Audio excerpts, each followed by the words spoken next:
नमस्कार। तो पवन सिंह के सपोर्ट में इ छोटू चिंगारी वाला पवन सिंह के पापा कहेला गाना बिल्कुल मार्केट में गर्दा मचा देले बा।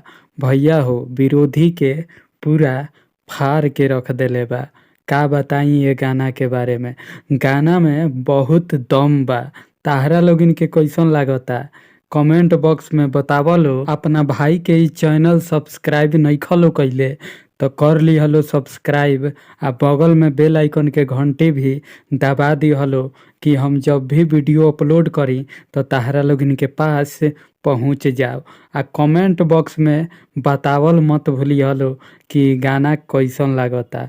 मिलो तनी अगला वीडियो में, तब तक खातिर नमस्कार, बाय बाय, जय हिंद।